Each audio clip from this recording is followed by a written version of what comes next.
back in the marble floor. I hadn't even set my purse down when an Outlook ping hit my phone. Urgent performance review. 9:15 a.m. Conf. RM4C. Subject line all caps, no body, no signature. Cute. Let me set the stage here. I had just wrapped 12 consecutive quarters of growth. 12.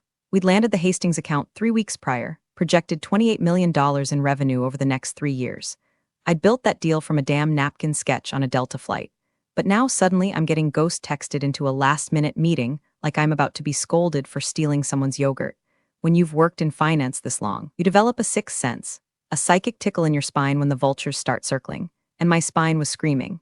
Karen's door was cracked when I passed it. She was whispering to someone with that fake sympathy lilt she uses when she fires interns. The same one she used when she told Jenny from accounting that her role had evolved beyond her scope. Which is corporate for, we gave your job to a 22-year-old with a ring light and a stepdad on the board. Anyway, I took the long way to the meeting room. Not out of fear, just strategy. Gave myself time to breathe, scan the halls, and clock who was avoiding me. A few guilty heads turned. One guy I'd mentored for 5 years literally ducked into the copy room, and that's when I knew it was happening. I slipped into my office and opened the locked drawer. My original contract. 8 pages of legalese, 3 of which I'd renegotiated after Q4 last year. I flipped to Clause 11C. Read it, reread it, ran my finger over the initials. Karen's, Brian's, mine, it was still there, my parachute, my kill switch. My insurance against exactly the kind of amateur hour screw job I was about to walk into. I folded the papers, slid them into my leather portfolio, and stood up. Adjusted my jacket, smiled into the mirror just once, then walked out. Now, if you've made it this far, you're even remotely curious about how this all backfired for them in the most expensive, public, gloriously irreversible way, go ahead and hit that subscribe button. Maybe even drop a like. It keeps the stories rolling, and honestly, watching their downfall again in 4K deserves a little applause, don't you think? Back in the hallway, I passed the mural the CEO had commissioned after our Series D funding closed.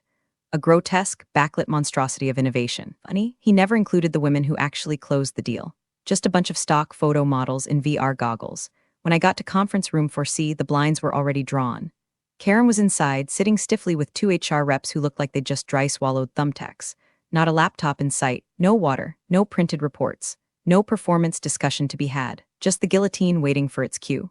Victoria, Karen said, with this grimace that was trying to pass as empathy. Thanks for joining on such short notice. Of course, I said. I always make time for my team. Nobody smiled. She gestured to the chair. I didn't sit. There was a paper in front of her, one sheet, typed. I bet my 401k it was my termination notice.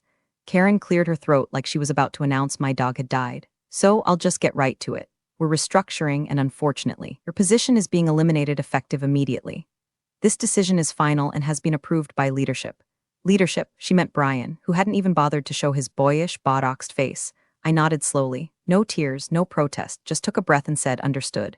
Karen blinked, surprised. Maybe she expected a meltdown, a scream, maybe even a beg, poor thing. She didn't know me at all. I'll need your badge, she added, almost apologetically. I handed it over, smiled, of course.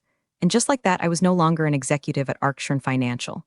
Except that wasn't true, not yet, because what Karen didn't realize, what none of them did, is that firing me one day before my bonus vested didn't save the money. It triggered a clause, Clause 11C, which meant they didn't just owe me $4 million. They owed me double, plus damages, but they'd find that out soon enough. I left conference room 4C like I was headed to lunch. Calm, collected like the pink slip in my hand was just a damn Panera receipt.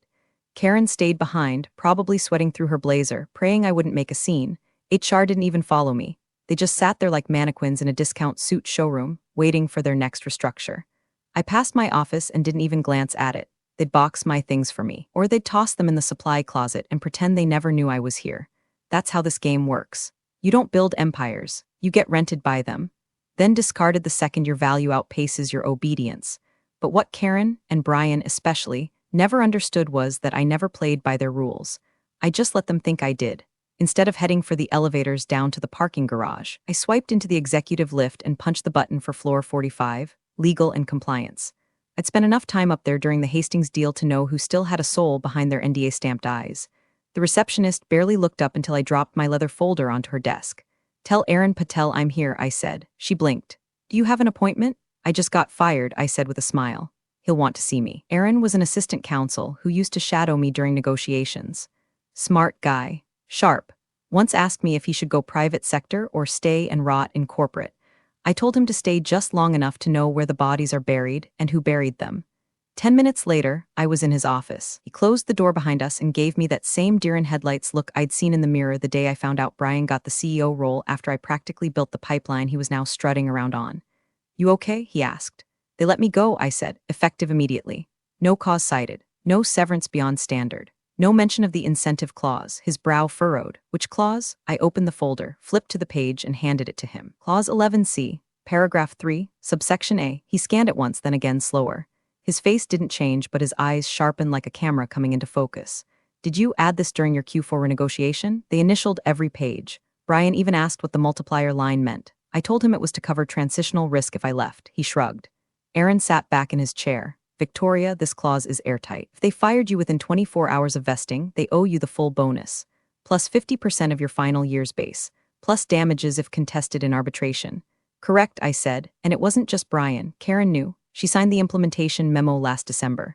I have the PDF with her metadata on the drive. Timestamped, notarized, backed up. 3 copies.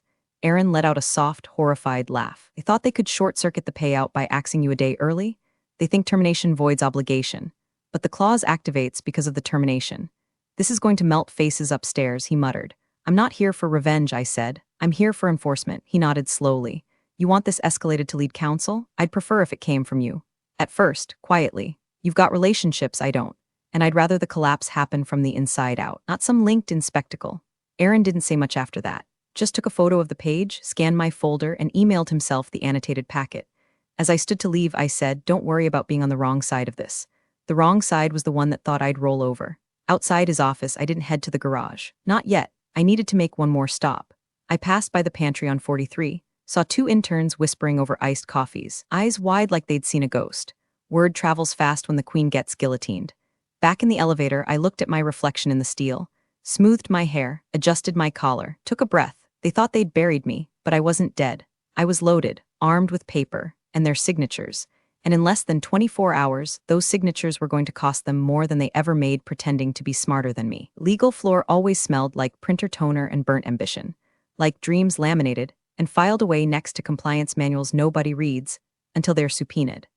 I walked past the framed photos of past general counsels, all square-jawed men with glassy eyes and $1,000 suits, and found Sarah sitting exactly where I hoped she'd be, hunched over her monitor in a cubicle too small for the amount of institutional knowledge she carried. Sarah was the type who remembered everything: case law, birthdays, the name of my cat. She was also the first intern I ever mentored, back when she still used sticky notes instead of citation software and believed HR actually protected employees. Now, 5 years in, she knew better, and I was about to give her a front row seat to exactly why.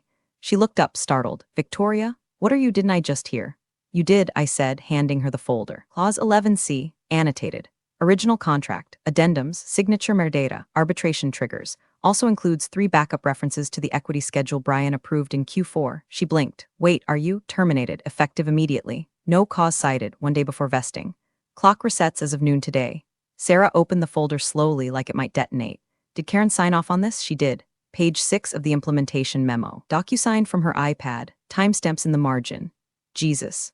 Clause activates upon involuntary termination without cause within 24 hours of any major equity event, including scheduled vesting.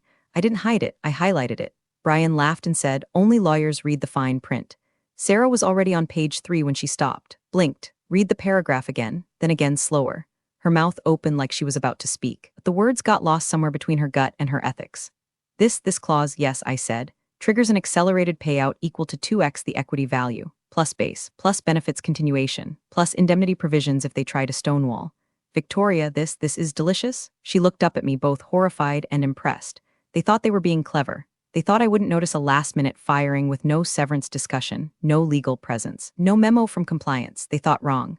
Sarah glanced toward the hallway. "Does Aaron know?" "He does. He's escalating to lead counsel, quietly. But I figured it wouldn't hurt if someone else started pulling the red thread too." She nodded, still absorbing it like her brain had just walked face first into a rake. Clause 11C, this language, it's surgical. I wrote it while recovering from pneumonia.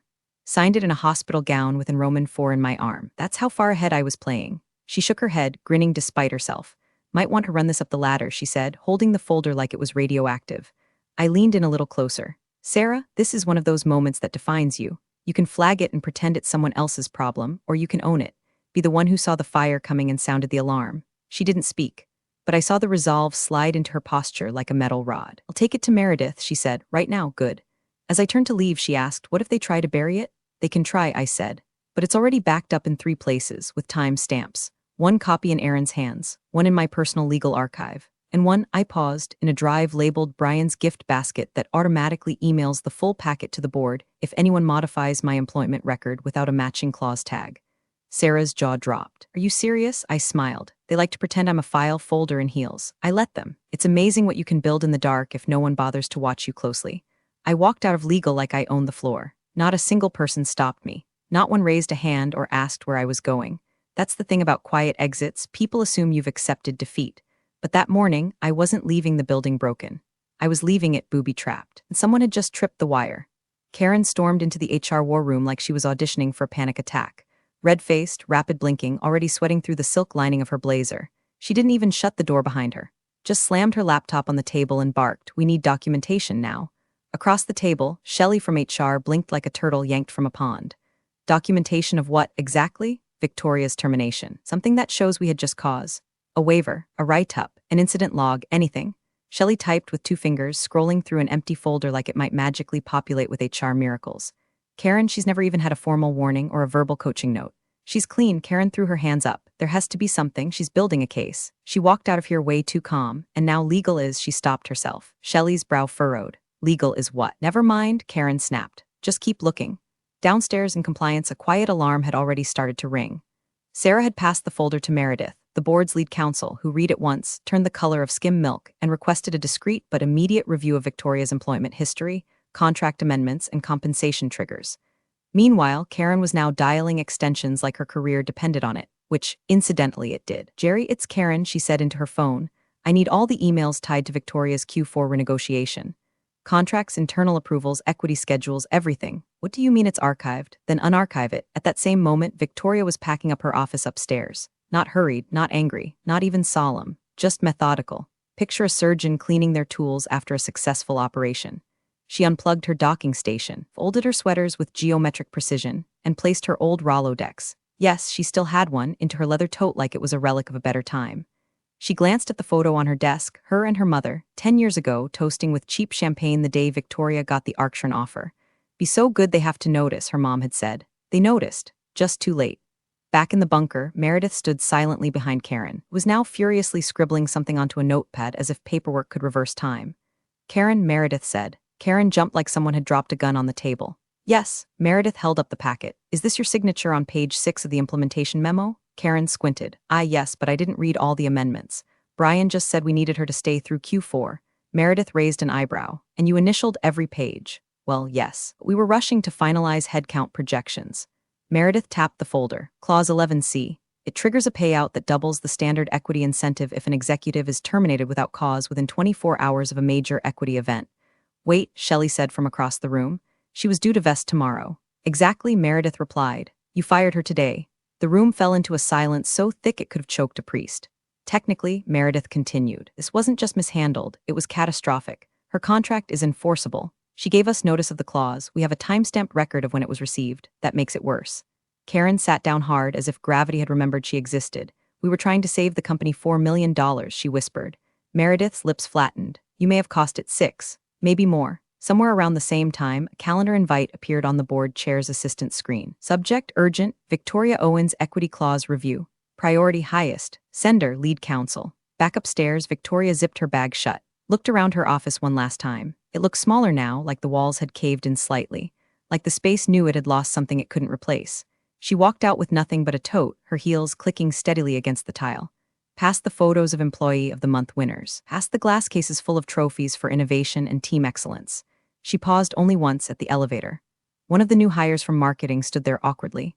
"Hey, Victoria, is it true? They let you go?" She smiled politely. "That's the rumor. But you like you were the department," she shrugged. "Then I guess they're about to find out what life's like without it." Ding, the elevator opened. She stepped inside, turned, and just before the doors closed, she added, "If anyone asks, tell them to read Clause 11C.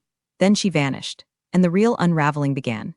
Victoria was sitting at a quiet corner table in a cafe 4 blocks from Arctron headquarters, one of those third-wave places where the chairs were reclaimed wood, and the coffee came with a paragraph about its origin story. She wasn't there for ambience. She was there for the Wi-Fi, the line of sight to the front door, and the peace of watching rich tech guys panic through Bluetooth headsets. She sipped slowly, checked her phone, and there it was. From Meredith Liu, lead board counsel subject.